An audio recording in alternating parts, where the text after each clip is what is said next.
Assalamualaikum warahmatullahi wabarakatuh.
Alhamdulillah nahmaduhu wa nasta'inuhu wa nastaghfiruh wa na'udzu billahi min shururi anfusina wa min sayyiati a'malina من يهده الله فلا مضل له ومن يضلل فلا هادي له أشهد أن لا إله إلا الله وحده لا شريك له وأشهد أن محمدا عبده ورسوله لا نبي بعده الصلاة والسلام على نبينا المصطفى محمد صلى الله عليه وعلى آله وصحبه ومن والاه أما بعد فيا الحاضرون أوصيكم ونفسي بتقوى الله وقد فاز المتقون وقال الله تعالى في القرآن الكريم أعوذ بالله من الشيطان الرجيم ولكل أمة جعلنا منسكا ليذكروا اسم الله على ما رزقهم من بهيمة الأنعام فإلهكم إله واحد فله أسلموا وبشر المخبتين. Ma'asyiral muslimin sidang jamaah salat Jumat rahimahullah. Untuk mengawali khutbah Jumat di hari yang mulia ini, izinkanlah khatib berwasiat kepada diri pribadi khatib khususnya dan kepada para jamaah Jumat pada umumnya untuk berusaha meningkatkan takwa kepada Allah Subhanahu wa taala dengan tetap beristiqamah, tetap teguh melaksanakan perintah-perintah Allah dan juga menjauhi meninggalkan larangan-larangan Allah Subhanahu wa taala. Jamaah rahimahullah, hari ini kita berada di tanggal 12 Dzulhijjah tahun 1447 Hijriah yang merupakan masih dalam suasana Idul Adha, perayaan hari raya Idul Adha. Dan tentu kita tahu dari salah satu amal ibadah yang sangat diutamakan, sangat dianjurkan adalah menyembelih kurban. Sebagaimana dalam sebuah hadis Rasulullah SAW bersabda, "Ma 'amila banu Adam yawma nahri 'amalan ahabba ila Allah Ta'ala min iraqatil dam."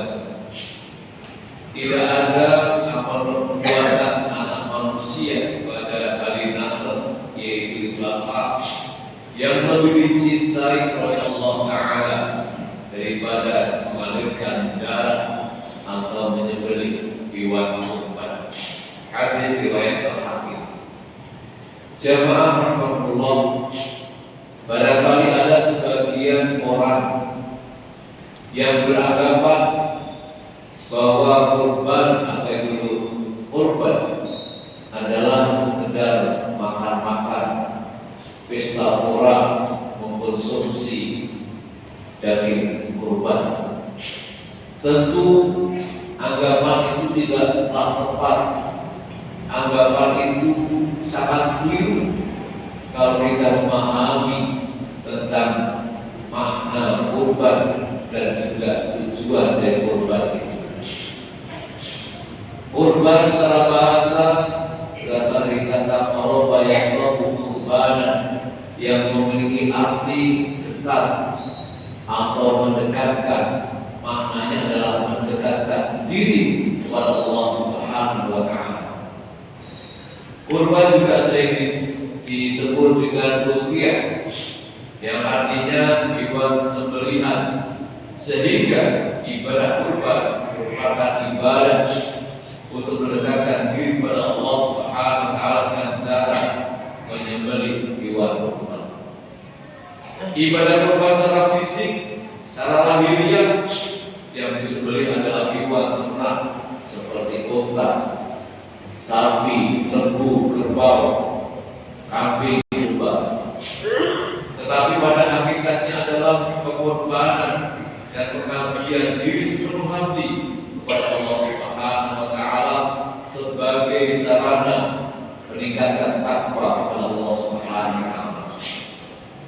Oleh karena itu Allah Subhanahu wa taala mengingatkan dalam surat Al-Hajj ayat 37, la yanalallahu luhuha wala dima'uha walakin yanaluhu taqwa minkum. Daging hewan kurban dan darahnya itu sekali-kali tidak akan sampai kepada Allah, tetapi yang sampai kepada Allah adalah ketakwaan. Ma'asyiral muslimin dan jamaah Jumat rahmatullah.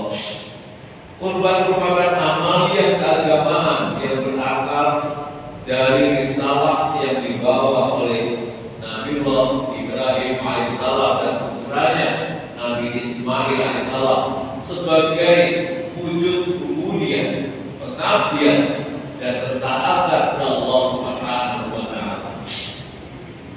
Sebelum kehadiran Nabi Ibrahim alaihissalam sudah ada praktek kurban ini. Tentu kita tahu kurban yang dilakukan oleh Qabil dan Habil, putra Nabi Adam alaihissalam, di mana Qabil berkurban dengan hasil pertaniannya, sedangkan Habil berkurban dengan hasil ternaknya. Agama-agama demonik yang terdiri dari bangsa Yunani kuno, Mesir kuno, Kanaan dan sebagian masyarakat yang mendiami pantai lautan telah melakukan kurban. Mereka berkorban mempersembahkan kepada para dewa-dewa mereka. Mereka berkorban berupa hewan, berupa hasil peternakan, bahkan sebagian ada yang berkorban dalam bentuk manusia. Kalangan masyarakat Mesir kuno misalnya, mereka mengorbankan gaji suci yang tenggelamkan dalam sungai Nil sebagai persembahan kepada Raja Fir'aun. Pada masa Tiongkok kuno, selama berabad-abad penguasa dinasti Shang mengorbankan pria, wanita, bahkan bayi untuk menyenangkan leluhur mereka. Masih banyak lagi praktek kurban yang melibatkan manusia di masa lalu. Praktek kurban sebelum Nabi Ibrahim alaihissalam dapat dikatakan dominan sebagai persembahan pada Tuhan atau dewa-dewa yang tidak memiliki perhatian terhadap manusia. Tuhan-Tuhan, dewa-dewa yang memiliki sifat buruk. Agama-agama demonik memandang bahwa dewa-dewa merupakan sosok yang tidak mengenal kaidah moral. Untuk itu Nabi Ibrahim alaihissalam datang diutus ke Allah Subhanahu wa taala untuk mengubah kebiasaan para penyembah berhala dan dewa-dewa menjadi agama yang etis, yang agama yang mengajarkan tentang Tuhan yang baik, Tuhan yang memiliki sifat-sifat penyayang dan yang baik, sayang kepada manusia. Selain itu, dakwah Nabi Ibrahim alaihissalam juga menghasilkan satu teladan. Salah satunya adalah mengubah tradisi kurban berupa manusia kepada hewan peliharaan.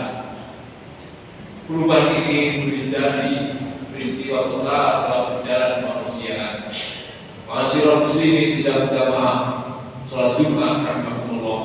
Lantas apa sesungguhnya tujuan penyembelihan kurban yang diperintahkan Allah ini? Pada awal khutbah tadi, khatib telah membaca firman Allah surat Al-Hajj ayat 34 yang artinya, bagi setiap umat telah kami syariatkan penyembelihan kurban agar mereka menyebut nama Allah atas binatang ternak yang dianugerahkannya kepada mereka. Tuhanmu adalah Tuhan yang Maha Esa, maka berserah dirilah kepadanya. Sampaikan wahai Muhammad kabar gembira kepada orang-orang yang mukhbitin.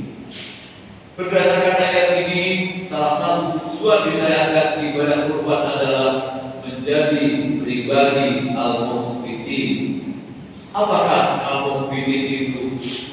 Kata al-mukhbitin arti secara bahasa permukaan tanah yang luas dan tenang, macam lembah yang dalam terhampar luas dan sunyi. Ibnu Abbas radhiyallahu anhu memberikan makna al-mukhbitun dengan al-mutawadhi'un, orang-orang yang merendahkan diri. Sedangkan Mujahid memaknai al-mukhbitun sebagai al-mutma'inun, orang yang hidupnya merasa tenang bersama Allah. Mereka adalah al-mujtahiduna fil ibadah, orang-orang yang bersungguh-sungguh dalam mengabdi kepada Allah Subhanahu wa taala, sehingga ia rela mengorbankan harta, tenaga, pikiran, bahkan nyawa.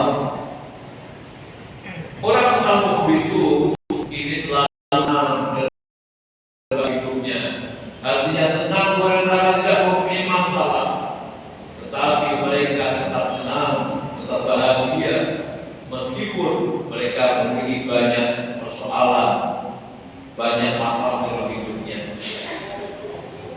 Jamaah Allah, seperti apakah ciri dari al-mukhbitun itu? Paling tidak ada 4 yang disampaikan oleh Allah Subhanahu wa taala pada ayat berikutnya, ayat ke-35. Yani alladzina idza dzukirallahu wajilat qulubuhum was-sabirina 'ala ma asabahum wal muqimis shalah wa mimma razaqnahum yunfiqun. Karakter atau sifat al-mukhbitun yang pertama dan ini menjadi paling esensial adalah alladzina idza dzukirallahu wajilat qulubuhum, orang-orang yang apabila disebut nama Allah hatinya bergetar. Ciri pertama ini menandakan bahwa tatkala bibir mengucap asma Allah, hati ikut hanya dalam kerinduan. Syekh Kutub mengatakan wajilat qulubuhum itu menggambarkan getaran dan menghantarkan perasaan sunyi di dalam hati seorang mukmin ketika ia diingatkan akan Allah, diingatkan tentang perintah Allah, diingatkan tentang larangan Allah, diingatkan tentang firman-firman Allah. Karena itu Islam tidak memandang alam dan kehidupan ini sebagai fakta material kering dan kosong, karena secara ontologi semuanya selalu berhubungan dengan Allah Subhanahu wa taala. Karakter yang kedua dari al-mukhbitun adalah was-sabirina 'ala ma asabahum, orang yang sabar atas apa yang menimpa mereka. Sabar adalah konsep psikologis yang melibatkan kemampuan individu untuk mengendalikan emosi, menahan diri, dan bertahan dalam menghadapi situasi yang sulit, menantang atau menekan. Maka dalam dunia yang serba tergesa-gesa ini, kesabaran membantu kita untuk melambatkan langkah, menenangkan pikiran, dan menjaga fokus pada tujuan jangka panjang. Karakter yang ketiga al-mukhbitun adalah wal muqimis shalah, orang yang menegakkan sholat. Teknologi telah memberikan kita akses tak terbatas pada informasi, hiburan, interaksi sosial yang kadang-kadang dapat mengalihkan perhatian kita dari ibadah. Seringkali kita dilalaikan dari sholat, terkadang membuat kita mengabaikan seruan Allah ketika kita tempat pada peralatan elektronik kita seperti HP. Kita dapat terjebak dalam dunia maya yang tak terbatas, sementara waktu yang seharusnya kita habiskan untuk sholat terlewatkan. Sholat adalah satu ibadah yang memungkinkan kita untuk berkomunikasi langsung dengan Allah Subhanahu wa taala, mengungkapkan rasa syukur, memohon ampun, dan mencurahkan berbagai persoalan dan masalah yang kita hadapi. Oleh karena itu, menjaga dan melaksanakan sholat secara teratur sangatlah penting dalam menjaga keseimbangan spiritual kita.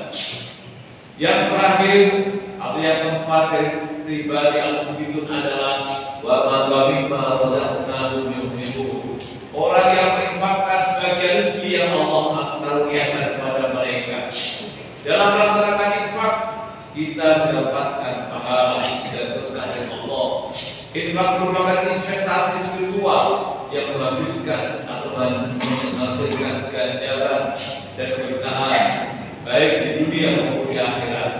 Infak juga membuat hubungan kita dengan Allah, karena kita menyadari bahwa harta yang kita miliki sebenarnya adalah anugerah dari Allah.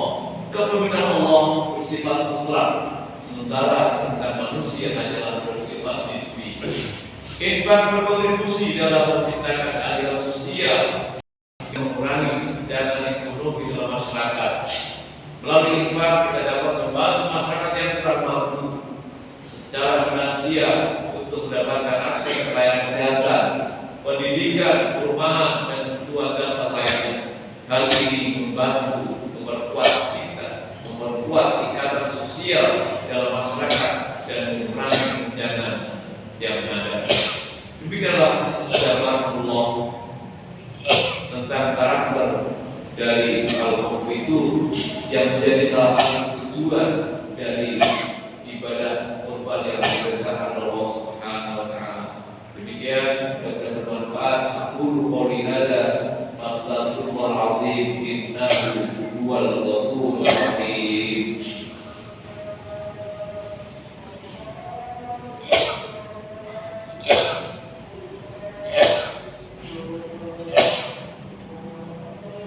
Alhamdulillahilladzi hadana li hadza wa ma kunna linahtadiya laula an hadana Allah. Asyhadu an la ilaha illallah wa asyhadu anna Muhammadar Rasulullah. Allahumma shalli wa sallim wa barik ala nabiyyina Muhammad wa ala alihi wa sahbihi ajma'in. Amma ba'du fa ya ibadallah ittaqullaha haqqa tuqatih wa la tamutunna illa wa antum muslimun. Jemaahullah, pada khutbah yang kedua ini mari kita akhiri dengan memanjatkan doa kepada Allah Subhanahu wa taala. Mudah-mudahan Allah senantiasa memberikan kita bimbingan, petunjuk, kekuatan, perlindungan, pertolongan kepada kita semua dalam kehidupan ini. A'udzu billahi Bismillahirrahmanirrahim. Inna Allaha wa malaikatahu yusholluna 'alan nabi. Ya ayyuhalladzina amanu shallu 'alaihi wa sallimu taslima. Allahumma shalli 'ala Muhammad wa 'ala ali Muhammad kama shallaita 'ala Ibrahim wa 'ala ali Ibrahim wa barik 'ala Muhammad wa 'ala ali Muhammad kama barakta 'ala Ibrahim wa 'ala ali Ibrahim innaka Hamidum Majid. Allahumma qul lil mu'minina wal mu'minat wal muslimina wal muslimat al ahya'i minhum wal amwat innaka sami'un qaribun mujibud da'wat wa ya qadiyal hajat. Allahumma ighfir lana wa li walidayna warhamhuma kama rabbayana shighara. Rabbana ighfir lana wa li ikhwanina alladziina sabaquna bil iman wa la taj'al fi qulubina ghillan